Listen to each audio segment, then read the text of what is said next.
I saw this homeless dude walking the other day, right?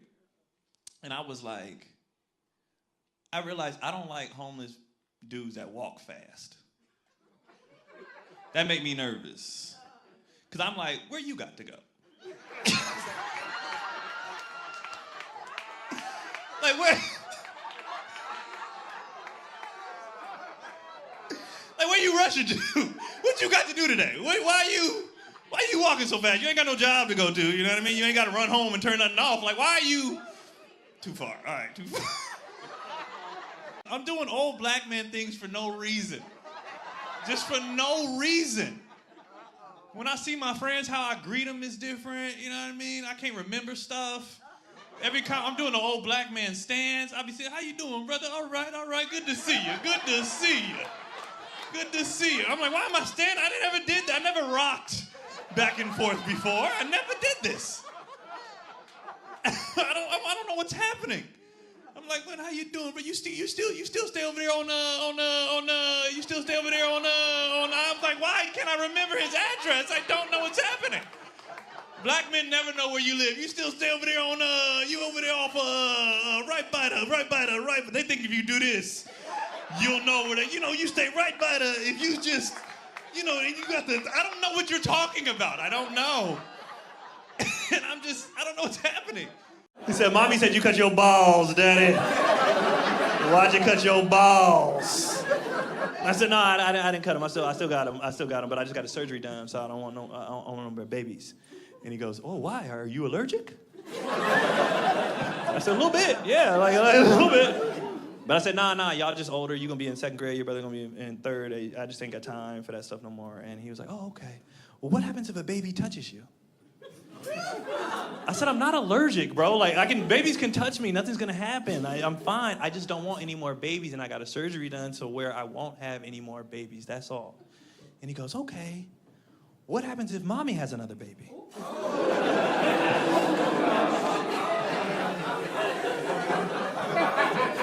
I said, well, then Mommy fucked up. And Daddy see you on the weekends, nigga. I'm out, you know what I mean? I'm not raising no side, baby, you feel me? I'm out of there, bro. I'm not raising side kids. I ain't a loser, you know what I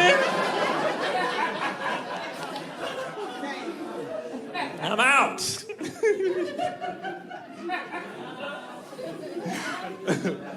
But I love them dudes, man. They funny, man. I love having kids. I love the family dynamic and everything. The only thing I don't like about having a family is because of my social media presence. People see my family, and I don't really like that too much. And you know what it is? I don't like the pressure to come with it, or like the assumptions people make. All people do is then get online and they see things and they think they want that. So my family is an attractive family. So they be, oh my God, you have such a beautiful family. Goals, relationship goals.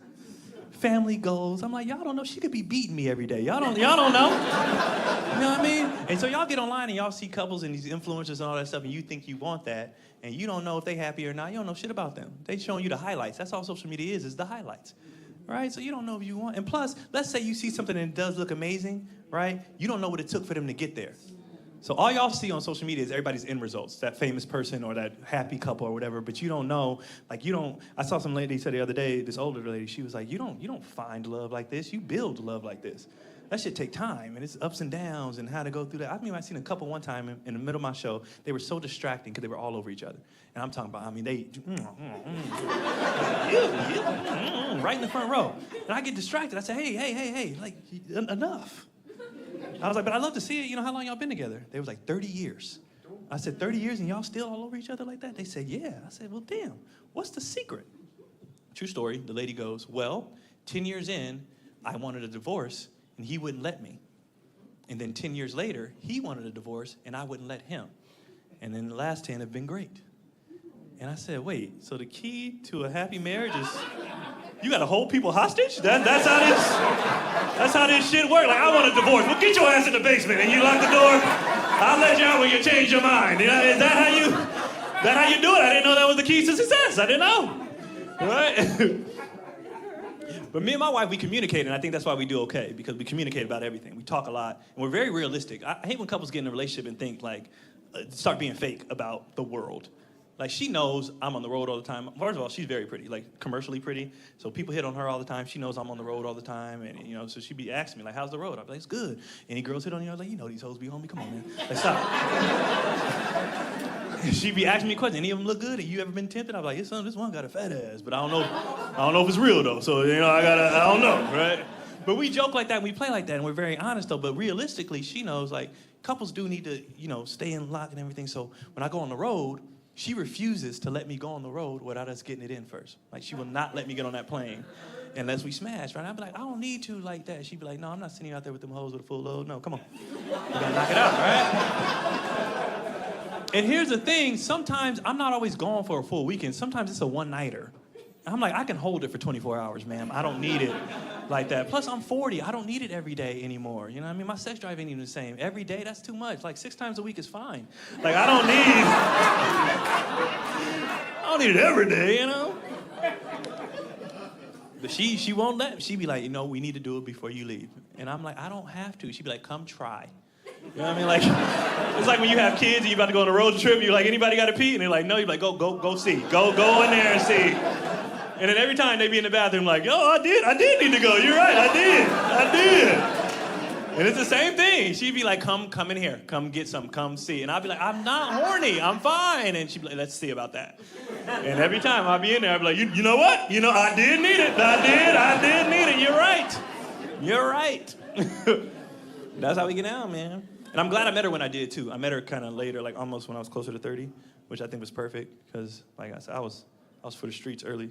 You know what I mean? It was, bro. I was out here, you know. And it wasn't 100% my fault. I was a victim. I was a victim of the circumstances. Because, like, when you're a college athlete and stuff like that, it just falls in your lap. Like, it just comes. That's what comes with it, you know what I mean?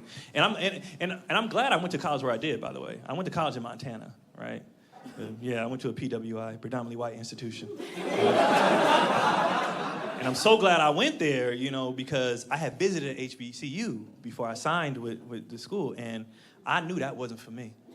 I knew it was, because I went to the Circle City Classic, right? If y'all don't know what that is, that's drumline in real life, pretty much, right? It was Jackson State versus FAMU, Free and AJ there, like, it's a party. The stadium where the Colts play, full of nothing but black college kids, right? And I'm looking at all these beautiful black men, and I'm like, yeah, ain't no way in hell I'm going here.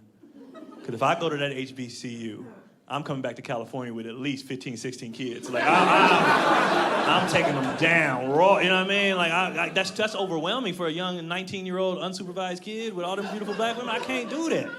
You know what I mean? But in Montana, it was just a little easier to be like, easy, Karen. You know what I mean? Like, you know, like, don't get me wrong, I was fucking them too, but not at the volume as I would have been doing with the black girls, you know what I mean? You know, it's just, that would have been too much. And, to be honest, I'm really happy I went there because I honestly think it was better for me because, if I could be honest with y'all, you know, I knew the way I was, I knew who I was, and truthfully, I don't even know if I should say this. I mean, I've already crossed all the lines, whatever. Like, it's just, I'll be vulnerable. It's just way easier to... It's just way easier to convince a white girl to get an abortion. Now, hear me out.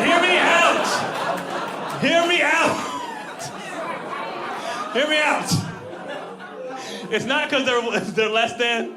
It's not because they have any less morals or anything like that. It's just an easier argument because, like, if I get Keisha pregnant at the HBCU, she not getting rid of my baby because I'm a good black. I'm a good black man. She not. That would be dumb on her part. Her mama would be in her ear like, that's the dude that got you pregnant. No, you keeping that. Because, you know, I'm a good dude. Like, you know, I come from a 2-parent home. I'm on scholarship, so I'm athletic. You know what I mean? I know the Lord, you know, like, smart. He's good looking. Like, my genes, everything. Like, this little baby gonna be the next Obama or some shit. Like, she know that. So you don't get rid of my baby. You get rid of them fuckboys babies, not mine. She like, nah. And she knows at the very least, if me and her don't work out, I'm still gonna be a good-ass dad. So there's nothing I can convince a black woman to get rid of my baby. She's like, hell no, we're going to make this work. You know what I mean? But with a white girl in Montana, and I'm just making this story up, but let's say hypothetically, it's your senior year, right? Season's over, you ready to go home. One of the volleyball girls comes up to you, You guys maybe have been messing around for a while? She goes, hey, I got something to tell you. You're like, what's up? I just want to let you know I'm pregnant. And you're like, that's crazy. Word. And she's like, yeah, and I'm thinking about keeping it. And you're like, that's crazy. That's crazy. You gonna keep a baby? Wow, okay. Okay, well, you know what? I'll support whatever decision you want to make. You know what I mean? If you want to do it, I'll be here. And then you start trying to look at the positives. You're like, well, shit, she's 6 foot, I'm 6 foot. We both college athletes. This kid gonna be a beast. He probably going to the league. I can make this work. You know what I mean? You trying to rationalize the best you can, but you know you don't want this baby. All right? And you're like, damn, okay. Well, whatever you want to do, I'm here. But I just want you to think about some things. You know, you realize there's gonna be a black baby in Montana. People gonna be looking. There's gonna be a lot to come with that. Matter of fact, what your daddy gonna say? And she like, ooh, you right. Boop, and she get rid of it. I'm just saying. Remember earlier when I said a little bit of racism is okay? Sometimes a little racism saves your life. You know what I mean? Sometimes. And I just made that story up. I don't know what happened to that dude. I don't. I think he went on to be a really dope comedian and do an hour special in front of Vegas. So thank y'all so much, Keon, Polee. You guys have been absolutely amazing. Thank you guys very, very much. I sincerely appreciate it.